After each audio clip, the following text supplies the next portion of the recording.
started out with the homes on railroad. And there was still half flat when and that's why they all were down living. We had a little flat to get out here by the train station because it was all Porter's family. And Jimi Hendrix came with his grandmother. You know, Get an opportunity to feel like he's right in there. That's what I wanted to do. Yeah, that's what and I that's why wanted. the whole thing set up like so. Usually I say when I have a party here, it's just they go all over the house and the porches. Yeah. But here we got okay. Well, it's gonna be fun. It'll be. Yeah, It'll be. it is. It's gonna be great. Yeah, I'm really excited. Yeah, I am kind of as well. Yeah. Well, it's nice to be able to celebrate such a good man's life. You know. Yeah. This is an opportunity to actually Tell see stories him and have him tell here. stories to him and let him be part of his I know. beautiful world I that know. he's made. So. Yeah. Yeah. No, I think it's absolutely great. Well, there's going to be quite a showing from the art studio. David Robinson, Chico Kerr, my assistant Andy will be here. I think there's a fellow by the name of Pat that knows Ken from way back when. Oh, So great. there's going to be a few of us. Yeah. Well, I think this will be way more than we expected, but think it's so. fine because you know they're gonna have everybody's free food. So any bets beyond 50, you reckon? 78. 78? 1 million. Okay, what does the winner get? 175. 175? Yes. Wow! Well, you're in charge of head count. Okay. You do that from a seat. Whoever wants us to clean up. I'm not going to be here to clean up. What time? More getting ready. It's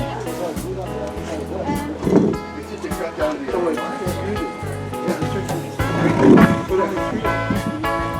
well, you want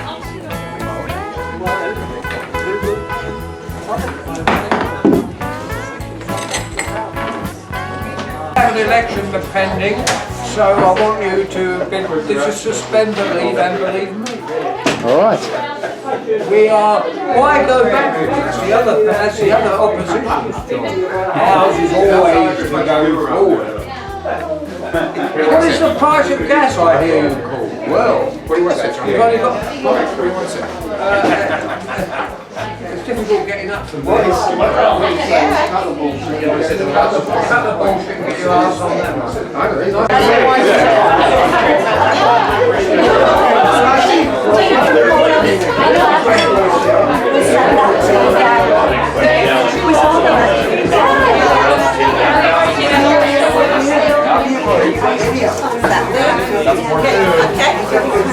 We're gonna need a platter for that.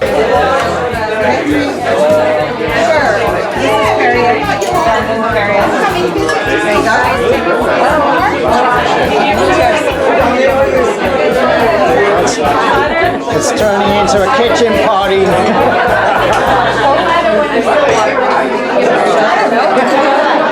White wine for me. Oh, yeah.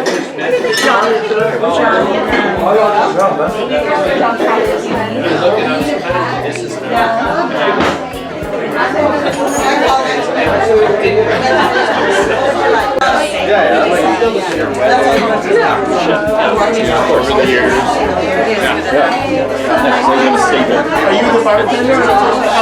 What would you like? Not Burbank, it's Is that in the ice? April. What high school did you went Yeah, I saw him. Well, I went to school with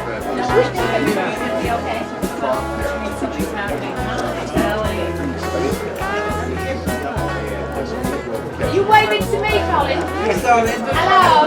Yes. Is that all right? Is that better? That's what's up. We can study to the council. Yeah, that's good. You're not photographing me, are you, darling? Oh, God, of course not. Yeah, let me give you my good side. I might flop one out for you. Like, seeing as it's Ken's celebration. Oh, my Lord. Well, wait till he's here. Oh, these are supposed to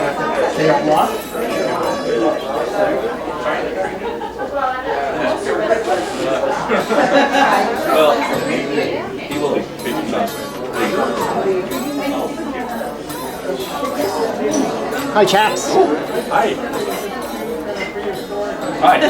Pose. We take everything in the Fantastic. You're not allowed to put anything on the table. No, no, it should be like It's just what's up, sulfur what's in the caramel car. chocolate. In the top right there. Or maybe it's on the side. I think that's. Can you read it? Can you read it? No, I can't read it.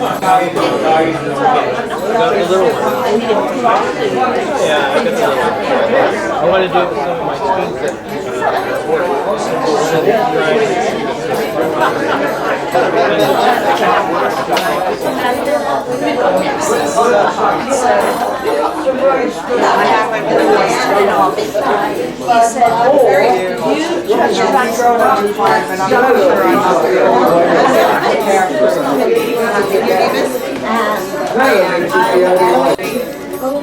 How you doing? Good to see you. Oh, you on, little guys? Yes. Hi, guys. Hello. Oh, yeah. How you doing?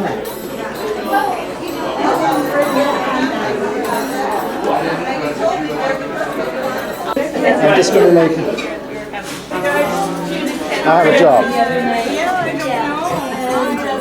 Don't mind me. I have a job to do.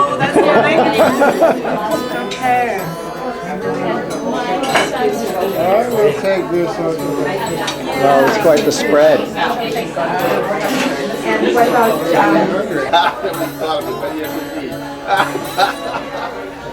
Yes, indeed. Yeah, it's one of those things where it's Like a vegan.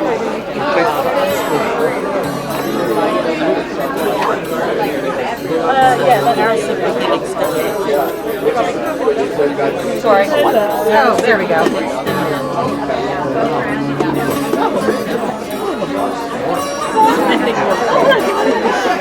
you lose control of your motor. Control. What was that? If you drink too much, What happens? and you fall over.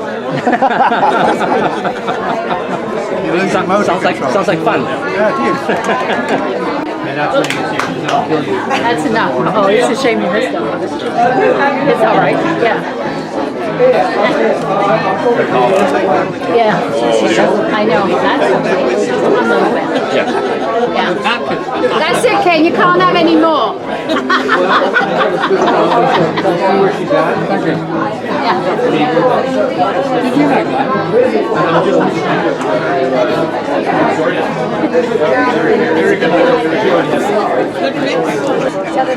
I said to him yesterday, I said to him, what do you want me to wear? And he said a tuxedo. Oh. Clothes are perfect. Tuxedo. Nice. I'm a lot here with the Rolling Stones. Yes. Oh, there. Perfect. I'm expecting singing and dancing.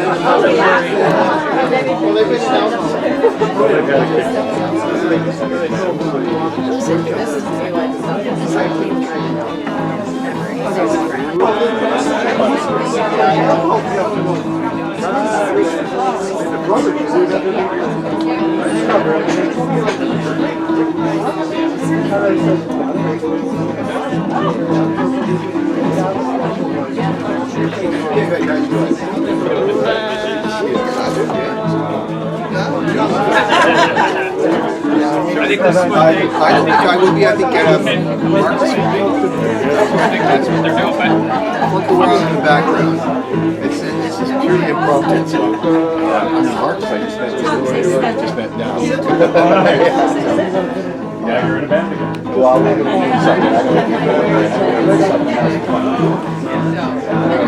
I don't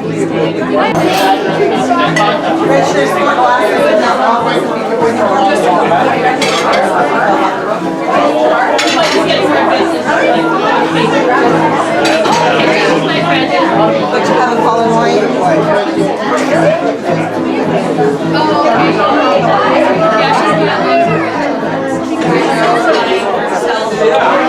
The new baby, yeah.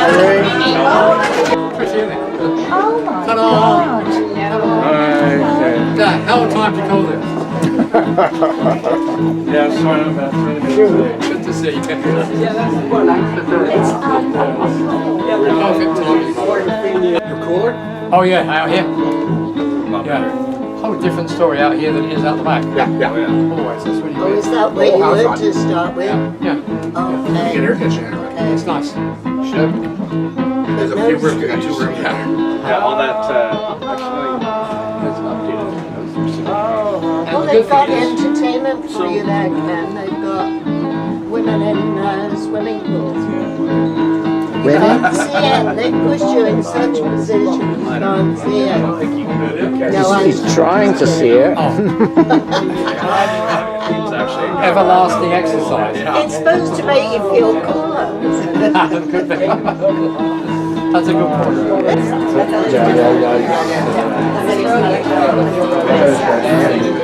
Yes, indeed. Aloha, baby.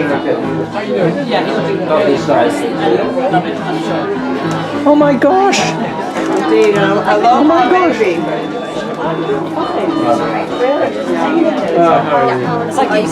Well, all right. Sorry, Ray. Now I am. Cause it's Dorothy! Woohoo! How are you? I'm brilliant.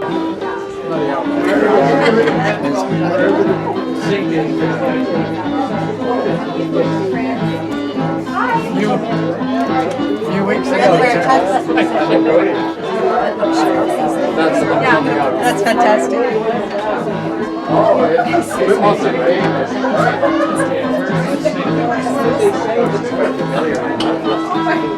Hi, Willie. How was your trip? Fucking awful.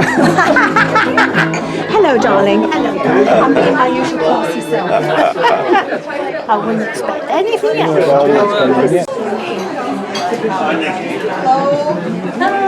Okay, I'm going to try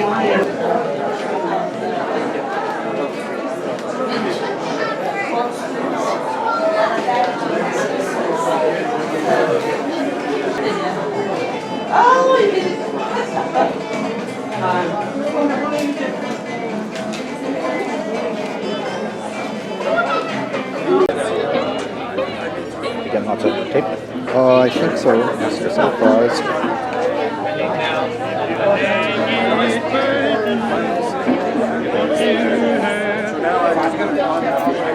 I saw baby way down in. Baby's way down at the end. Where? babies. The baby's here. Oh, the baby's here. I don't think so. Every session, I think we witness. Wesley. I want to see Wesley too. We got the formula. We even put it in their database. Wesley. I don't think he's here. I really don't. But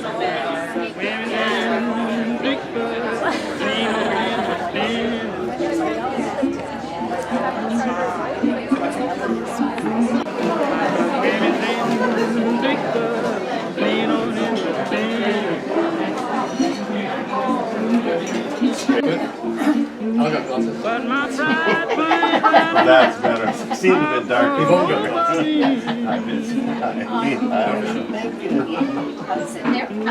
I'm staying out the way so everybody's doing the work while I'm sitting there. That's my priority. I haven't seen you in about 3 days. I haven't seen you in about 3 days. I know. Yeah, sorry if I suppose I neglected you, but Okay, then, there was lots going on. Carol was over, but it's been interesting down there. yeah. Well, it's just funny what goes on when you're institutionalized here. Yeah. Really, you go a bit bananas, and That is not an institution, Ken. It's like incredible. That you feel like an institution. yeah, definitely.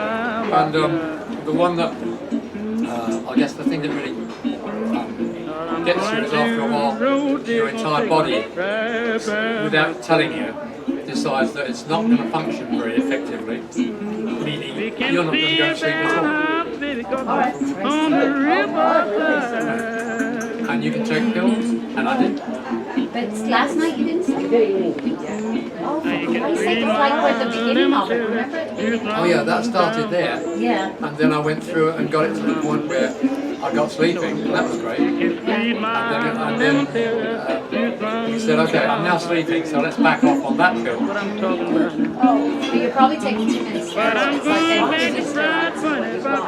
And that's probably what's giving you too much energy. So you're steroided, Yeah. which means you're, that is, Yeah. And then so you got, I need to calm down. So backwards and forwards, and eventually,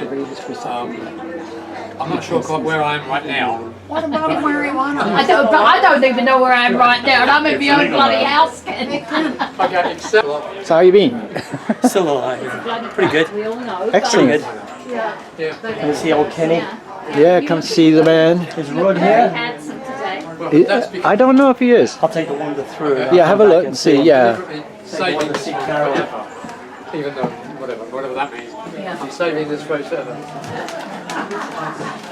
On this Saturday.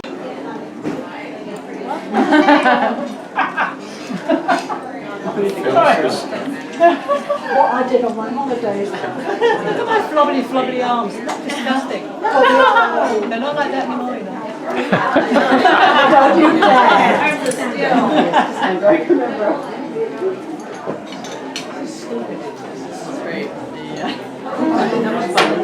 Okay, stop it.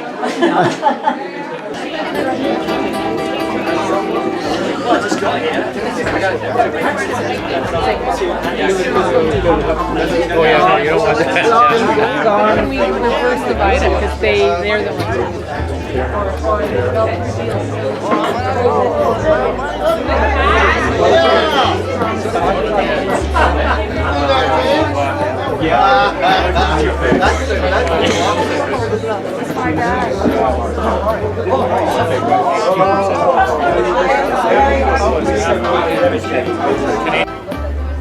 Yeah, I actually wouldn't even want to photograph color in your memories. Right? So changing them. Because otherwise that's always usually you have to photograph a memory. We had a little meeting with quiet, but it still wasn't because she's obsessed with babies. She's like, yes. Let her play with that baby. That's like my usual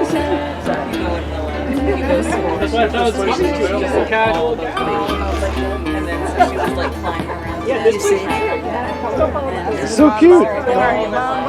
So cute.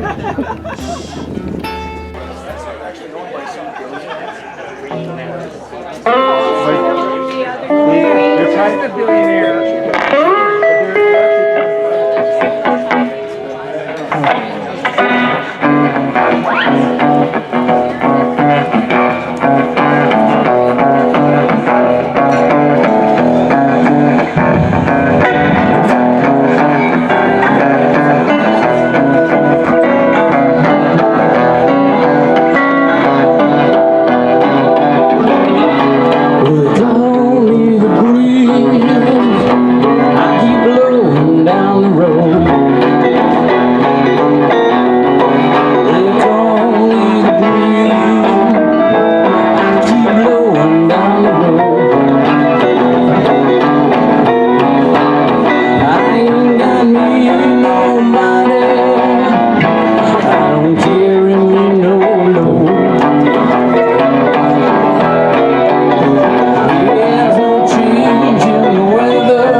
Right down.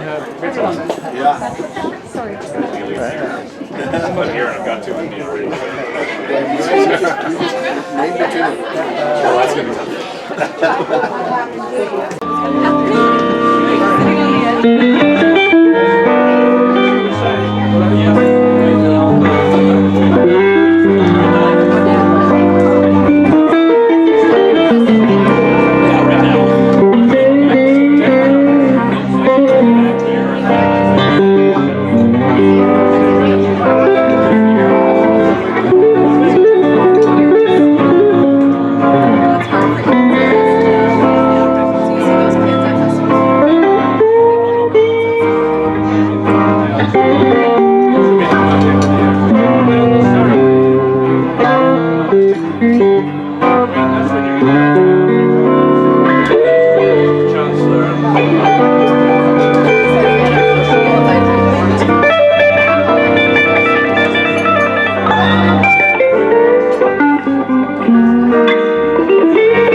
Alright, thanks guys. Give it a hand for these guys right here behind me.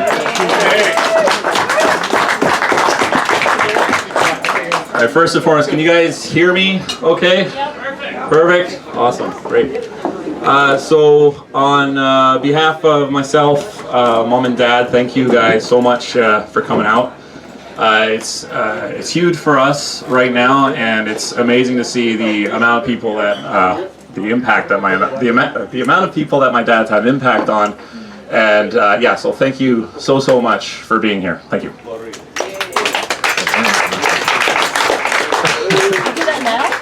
What? Is that it now? No. No. I was just going to line down. Sorry. Mom's a bit of a control freak, but that's okay. That's the mom's job. Mom's job, yeah. It's her mom's job. Teresa, you listening? No, okay. So the little piece of paper my mom was waving around there was if anyone wants to come up and do a speech later on today, you are more than welcome to. Just add your name to the list there. What's going to be happening is I'm just going to give my quick thanks. These guys are going to jam for another 5 to 10 minutes. Then we'll do the speeches, and then these guys will take us home after that. But yeah, I don't really have anything else to add other than, again, thank you all for coming. This is a really big turnout for us. So, excuse me. So it means a lot. On behalf of me, my dad, and my mom, you guys have been amazing. Seeing him, visiting him, and he's been really appreciative of your visits, even if he shoos you out after a few minutes, but he doesn't mean it. You can't hear me, right? Oh, okay, good. Great. Perfect. So yeah, yeah, you guys can take it off anytime, and thank you again. Thank you.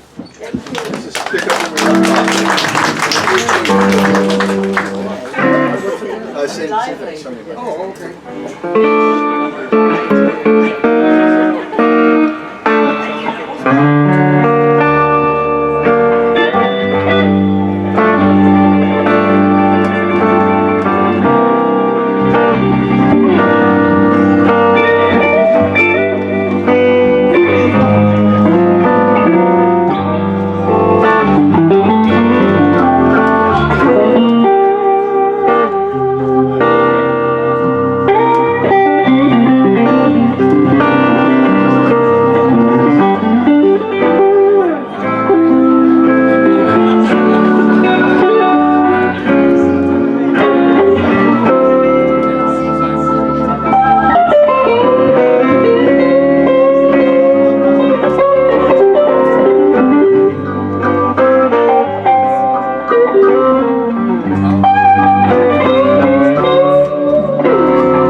back to me.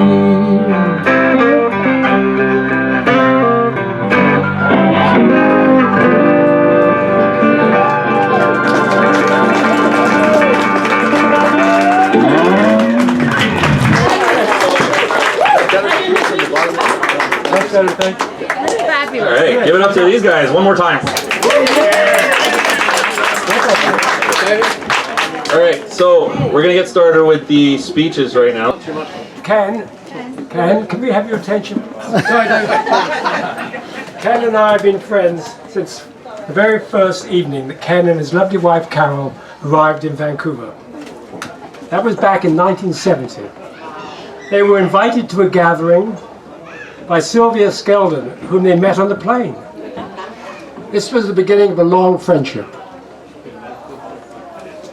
Ken, my definition of a friend is someone who's there for you, no matter what, who has your back, who listens to your stories, and is always willing to help. Ken, I want you to know you are my dear friend, and I feel blessed.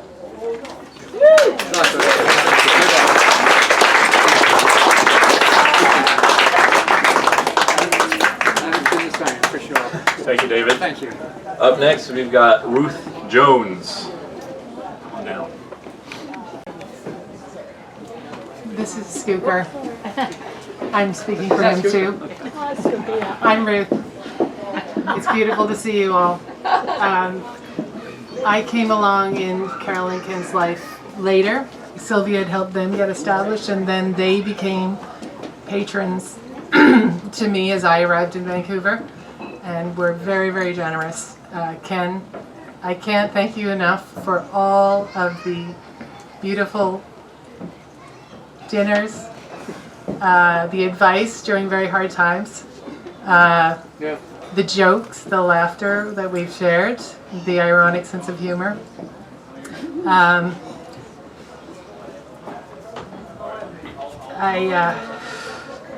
So hard. You once said to me when Scooper's my second husband, Ken actually tried to help my first husband to establish a photography business. And when that failed, he played Cupid to this guy. So he's sort of the reason for my success in my love life, and had so much advice for my artistic career as well, both on the aesthetic side and the career and financial side. So thank you, thank you, thank you. You once said to me when Alex was acting up and refusing to accept Mr. Stepfather here, children leave home, but your partner is with you till the last day. Make the right choice. Thank you so much for that.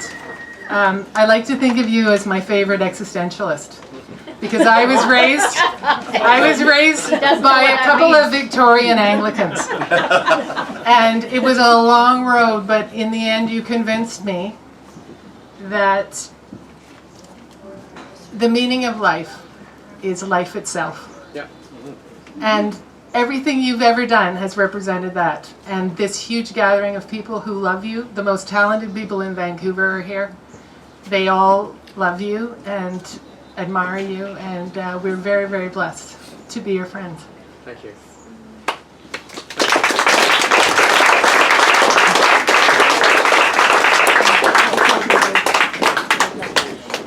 A bunch of stuff here. So, Graham Walmsley. Have to lower the microphone. So the previous speakers, David and Ruth, both pretty much said everything I wanted to say. Thank you so much, everyone. So I'm just going to cut to a memory, and this is a memory of many years ago when I first returned to Vancouver after living in Toronto, and re-established friendship with Ken and Carol. It's my endless pleasure and lifetime enjoyment. And Carol was away, and Ken and he invited me over one evening for a bite to eat. And I'd worked in the restaurant business. I thought I knew everything about food, but I'd never attempted to cook shellfish. And Ken, you cooked clams in a broth, which was fantastic, served with bread. We sat on the stairs of your house, the porch, watching a cricket game that was taking place in the park. Afterwards, we went downtown. We went to, is it the Cecil, the Blues Bar on Granville Street. I remember we sat down, it was busy. I think Don John Baldry was playing. The Yale, thank you. Freudian slip. And the server came over, and the first thing Ken said was, "Could I see your wine list?" And she said, "We've got red or white. What do you want?" Love you, Ken. Love you. So I've always felt that Ken has this, well, I'm just going to come right out and say it, eternally cool, sexy, rocker dude, Sting-like vibe. But in the category of museum husbands, in which I know him best, makes him stand out. I don't actually know any rocker dudes, so maybe that's why I claim Ken as the epitome of what I imagine them to be. But he's got the hair, the leather, the jeans, the coolness, the British accent. The museum husband part may be less familiar to some of you. Not to the other museum husbands who are in this room, though. You know who you are. When they married us, Carol, Moya, me, little did they know that they were also marrying MOA, the museum where we've all worked seemingly forever. Ken especially, since he and Carol were basically babies when they tied the knot. But he soon rose to the challenge. Carol is often telling me about this rooftop gallery event and that fundraiser and this Potter's Gala and that posh artist soiree, and I ask, is Ken going? Well, of course. Is there ever any question? Whereas I just have to mention the possibility of an exhibit opening, and my husband Dave starts moaning, my back is killing me. Those boring speeches. Sometimes I've been known to respond, Ken's going to be there. Oh, Dave answers, when are we going? Museum husbands, here's the thing. They may show up, but then sometimes even before those speeches start, they've slithered off. Moya, Carol, and I are standing there, dutifully listening to the endless droning. Our backs are starting to ache, and we turn to share a sympathetic glance with our guys, and they're gone. Sure enough, with Ken, the ringleader, they're up near the wine table, laughing and sharing stories, catching up with each other from the last time they gathered in just that way. I've been lucky to work closely with Ken on 2 big museum exhibit and book projects. In fact, on the more recent one, I was whining to Carol about who I could possibly get to do the photography I needed for my book on the artist Lawrence Paul Jochway-Lupton. Who would be able to work well with this smart but notoriously cantankerous and onerous artist? Have you asked Ken? Carol asked.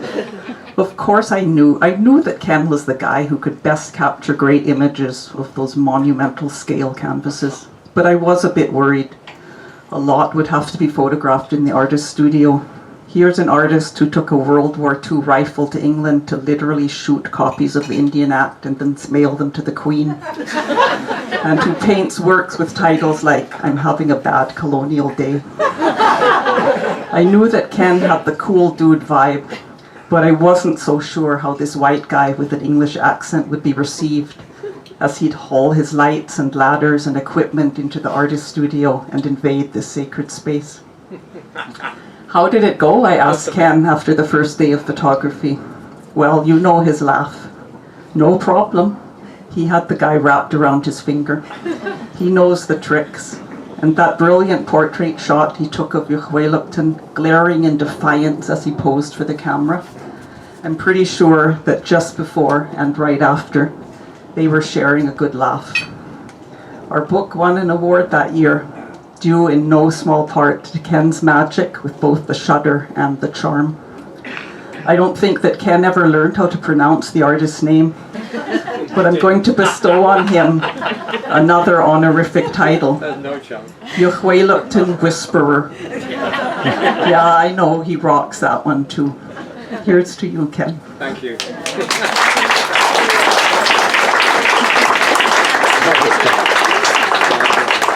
Karen. John. She won't keep you too much longer. If you can understand my accent, then you really, really can understand an English accent.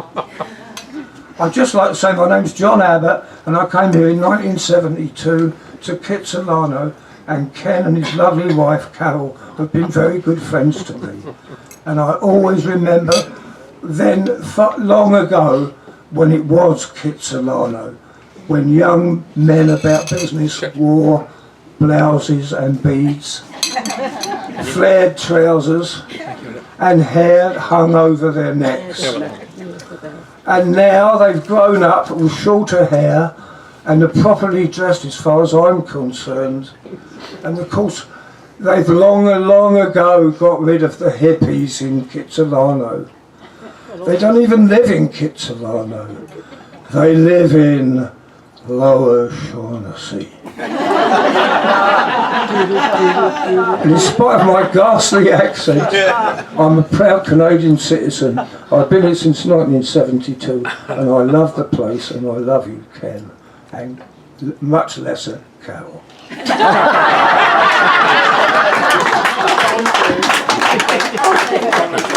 is one of the most outrageous, wonderful, caring friend any one of us can say. Yeah.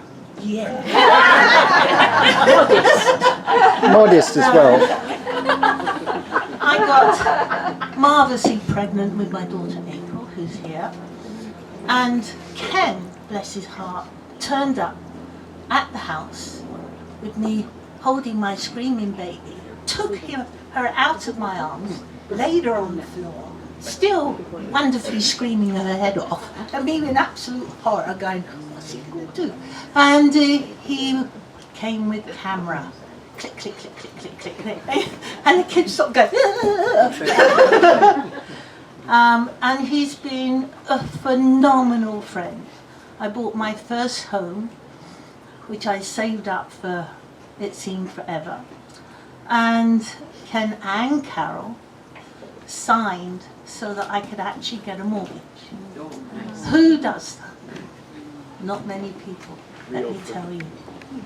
I also didn't have the money for the insurance. And I got that from them and paid them back within the month. He has been an absolute brick to probably nearly all of us. He is wonderful. Wonderful. Not to me, Ken. But that's all right. He has helped many people. He helped someone's son, John, and he was the one that stood by him. I won't go into the story, you know it already. He stands by anyone, and I mean stands. He is well blessed, well loved, and Carol is bloody amazing. I know. And I can say that. Yeah. She will give him the world and has. Thank you. Thank you.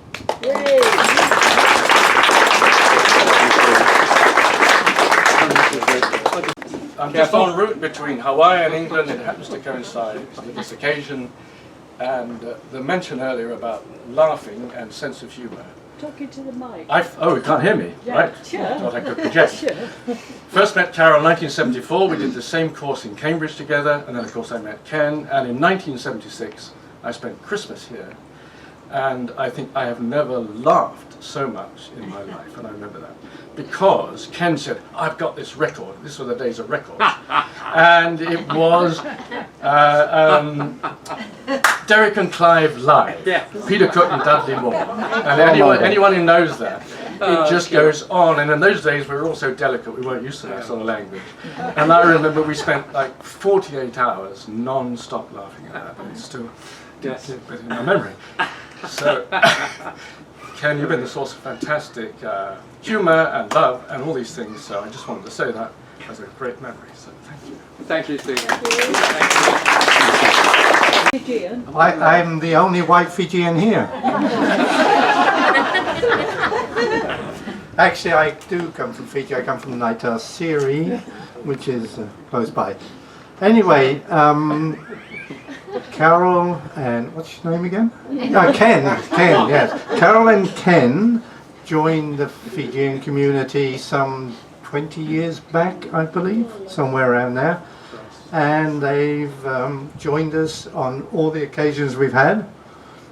Of course, Carol is the Pacific Islander at Moa, and so we've done the Fijian community has been up to Moa and done many events, and I've sat on the side and chatted to Ken, because that's the way it is. Yeah. So that much like any other museum husband, I guess, if we can trace it back. Anyway, from the Fijian community, Ken, thank you for everything you've done with us and for us, and we greatly appreciate that. We just wanted you to know. Yeah. Thank you, Ken. There's nothing to appreciate. We've got to tell you, we're a great bunch of people. And I appreciate it. I think they wanted me because I have a different accent. I've known Ken and Carol for many years. I came here in 1979. And Ken was the one who, out of all my aunt and uncle's friends, you never knew when he was drunk at the parties. I thought he was always observing. All the other people fall over, not Ken. So we've always had some great talks and everything. And I remember him doing a shoot with the, I think, Umbro for the old soccer. And I said, make it like action shots. Every time you see these pretty boys and all that, but they never seem to be able to kick a ball. So he did that. So that was me. Anyway, I just wanted to say, you know, I'm glad I can come up and talk. Yeah. Thanks. I should be used to this. I do this a lot at my church. I talk a lot, and then Carol said, do you want to share something? I said, no, thank you. I'm good. But I will say something. Ken and Carol. Okay. All right. Are you listening? Yeah. In 1994, they came to London to look for an amazing nanny. 1984. Sorry, whatever. 84. In 1984, they came to London to find an amazing nanny. And I was honored to be the one that they chose to be their nanny for Elliot. And I've been here almost 45, 50, 60 years, I don't know, 34 years. And I'm very honored to be able to speak and say thank you, Ken and Carol, for giving me the opportunity to travel to Vancouver, a city I've never heard about. I heard of Montreal and Toronto, but Vancouver? I asked the agency, where is Vancouver? And she laughed. Anyways, I will say that Ken and Carol invited me into their home. I became part of their family. I met most of you amazing people from their home. All the parties and all the food and it was awesome. So I just want to say thank you to all of you because I had a chance every year when I came to the Christmas functions to meet you. You said something on the phone to me, Carol, and I was so honored too. You said we're going to celebrate Ken. And that's why we're here. We're here to celebrate Ken and to thank God for the blessing that you have been in so many people's lives, Ken and Carol. And I'm so thankful. And Elliot and Teresa and baby Wesley, we're so honored. It just makes me chuckle when I see his baby. And I had him at 4 months old. And so I have to say this. A couple of years ago, I came to a function and everyone knew that Elliot's nanny was coming. And everyone was looking for this old lady, and where is she? And she's not here. And so Elliot said, yes, she is. And so they were like, well, no, she's not. And so they looked and he said, there she is. Oh, she's young. And I said, you got that right.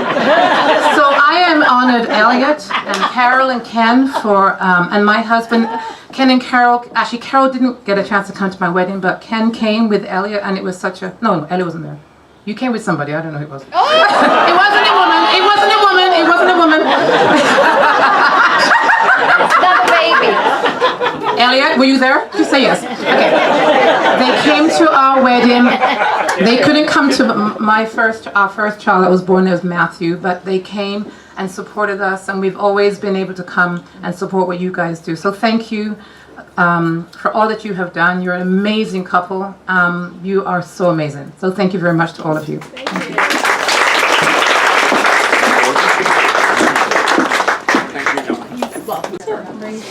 But do we have to do this in harmony? No, there is no harmony because I can't sing. Okay, guys, we're the Four Musketeers. We've known this couple for like bleeding ever, sorry. And we're just so sorry you've had such a beige life. I'm really sad. Sorry, I think you should apologize. Beige. Can we all hear me? Yes. Good. So I will speak last, and Christina's going to start, and then Davey, and then Tony, and then me. So, Christina. Lucky girl.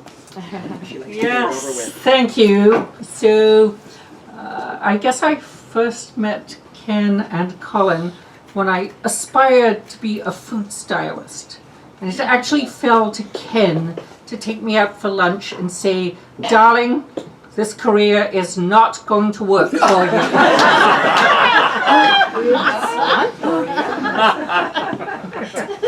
And then my late husband was Santa Claus, Father Christmas for many of Ken and Carol and Elliot's Christmas parties, which I still remember with so much great affection. And I will only say that,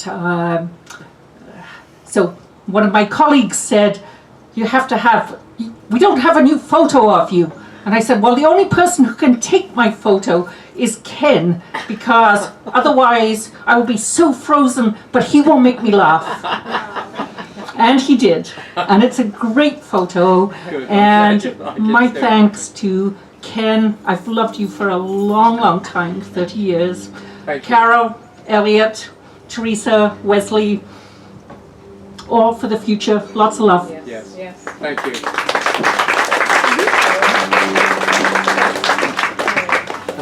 I first encountered Ken when he couldn't take the photos for my second wedding. But that's not what's really important. What is important is that I got to know Ken and Carol, and through them I met Dorothy. And that's been a very important. It's been a very important thing that Ken and Carol did for me. I also remember some of those parties. I remember a hat party where everyone had to wear a funny hat. And I don't see too many hats here today, but I think this party is right up there with all of those. I think so. Yeah, thanks, Ken.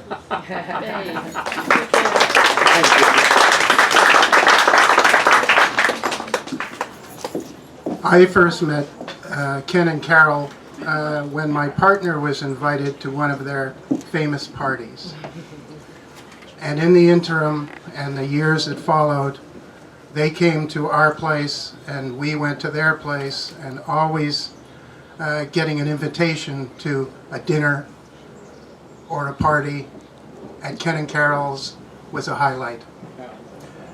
And it was quite often that Ken and I would be in the kitchen, and I would be the grunt, and Ken would be the guy making the food, and I was the one cleaning up after him. And it was a joyous time, and we didn't bump into each other too much, and we got the job done. And it's always a pleasure with these two to spend any amount of time. Likewise. Right. Thank you. Thank you. Likewise.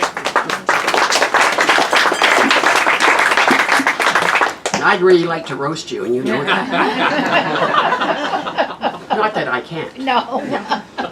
I'll just say I represent the liquor side of this business. And Ken has many friends at the BCLDB, mostly because he's elevated the Taste magazine to some astonishing feat of brilliance, because people get it. It's up to what, $200,000 or 200,000 issues now? And people look forward to it. They ask when it's going to come out. So the liquor board's really, really thrilled with your work, as we all are. So I just want to say, just to exactly what everybody else has been saying, for bringing out the best in all of us. You know, no matter how aggravating you are, and or insulting, or rude. Should I just carry on, Megan? No. Yes. I could. I really could.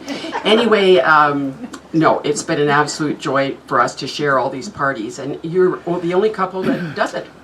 Really? Yeah. Yeah. Like, notice how many times you've been to our place. Anyway, so, but you have the space and it just flows everywhere. Yeah. So it worked out so well, Kenneth. And your music, how nice is that? Right up there with all the rest of your arts. So carry on. You're doing a fine job. Appreciate it. I first met Ken in 1984 when I was working as a student intern with Carol on an exhibition of fans at the Vancouver Museum. And Ken was just starting his apprenticeship as a museum husband at that stage. I think he was a few years into that. I must say initially I found him a little bit intimidating. He was a very cool dude, very outspoken, and I was always the youngest, and I used to get a lot of teasing and prompting. But I soon came to realize that Ken's prompting and teasing was much more serious. There was a lot of, he really wanted to sort of encourage me to go on and do things. He was always incredibly supportive. And indeed, it's because of Ken and Carol, and after that period, that they encouraged me to go to England, to Cambridge to study, which completely transformed my life. I would like to say that I send greetings from my husband Simon from England, who's very sorry not to be here. And they always hosted us. We came back every summer for 25 years, and they always hosted us. And we're just very, very encouraging. And I just want to say deep respect, admiration, lots of laughs, and learning how to just live in the day. I mean, Ken has just been brilliant at just when you're there and you're with him, just making the most of that moment. And there have been many of them. Thank you very much.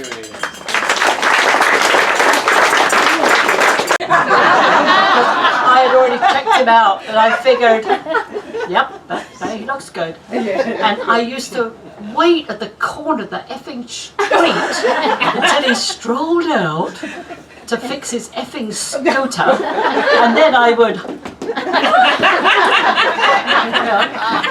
Well, eventually you noticed, needless to say, because, you know, if you persevere, you can get anything in this world. And I knocked on the door one night, and I always remember my sister said, he opened the door and he said, I'm going to take Carol out and I'm going to take her to talk at the town.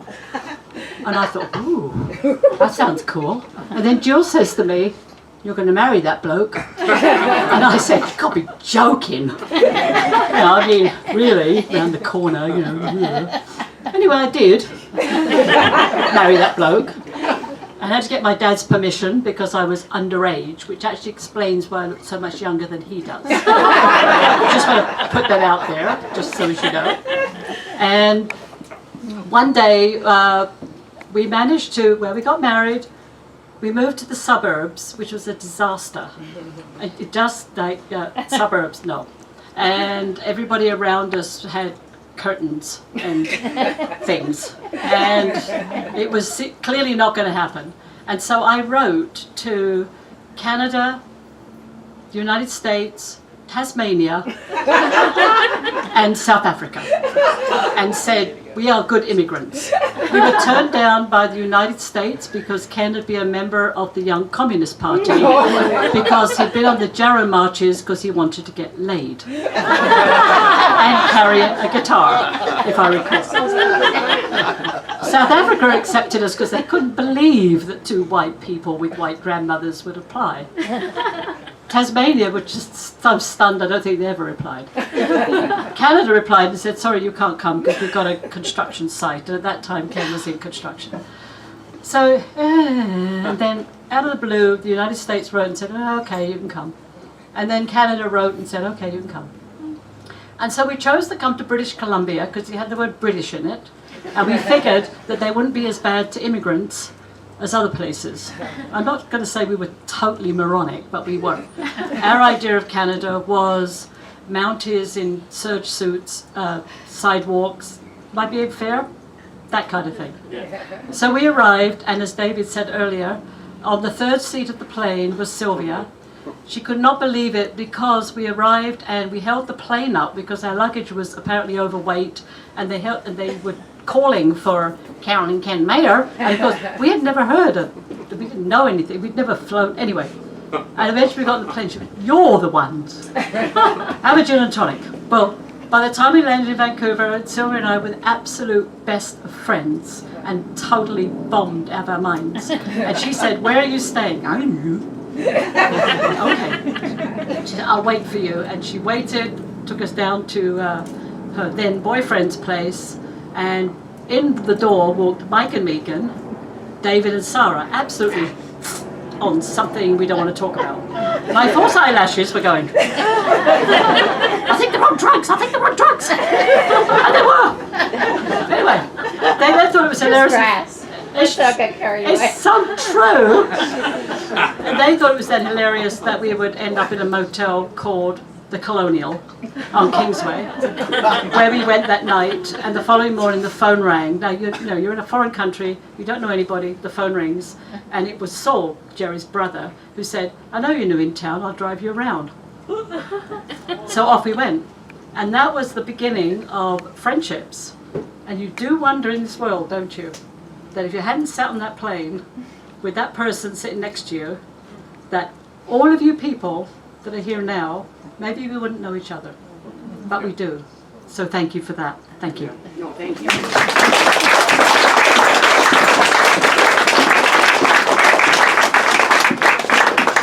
So I think that's everybody, unless anyone else wants to say anything. Oh, the embarrassing silence. I know. I know. Unfortunately. I think you should be grateful.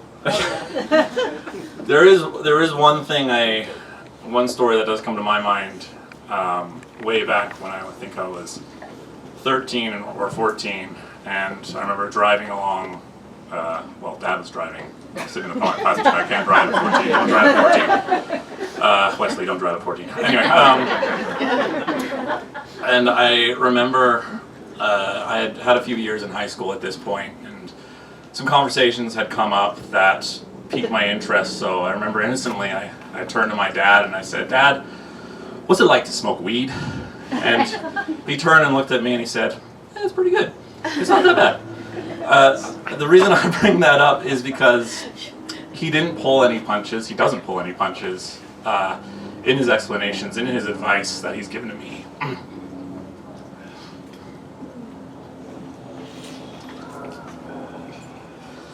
Sorry. Go well, yeah. Over the years, and There you go. Yeah, I'm right there. Yeah, I'm right there too. I got waterproof makeup on, that's why I did that. Oh, if I'd known. No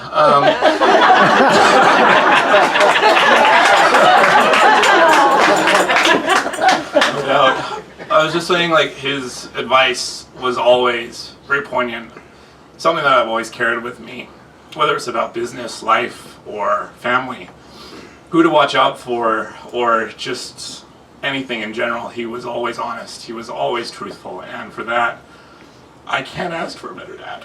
Yes. So.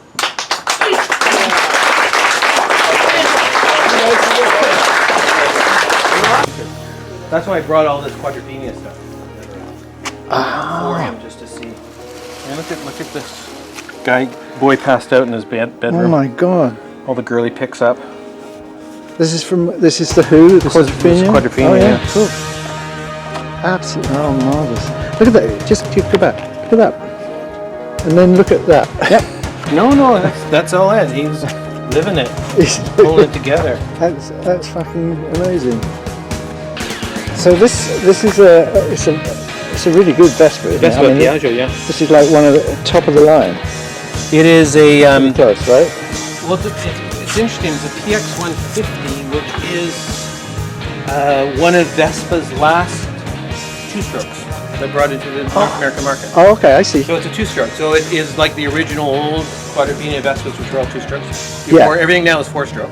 Yeah. And so it's a very different type of engine, very different kind of ride. Right. But so traditional and original to the old Quadrophenia styles, but he modded it out. So he tricked out the engine, tricked out the speedometer, and then add all the lights in and all the electrics with the lights, because they have to be all modified to be able to run the lights. Wow. That's So he quite spent a lot of machine. time with his mechanic getting this thing to work. It's a beautiful example of somebody's dream of getting back into the saddle. Yeah, because riding again. he had one when he was a youth, right? Yeah. A young lad. Well, doing he the had whole. one as a youth and was looking at the bike and looking at Carol's legs. But looking at the bike more than her legs. Yeah, right. A little bit more work on her side. But she went out. There we go.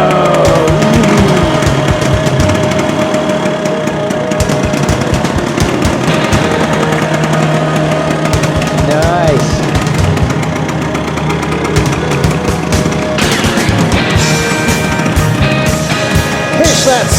girl.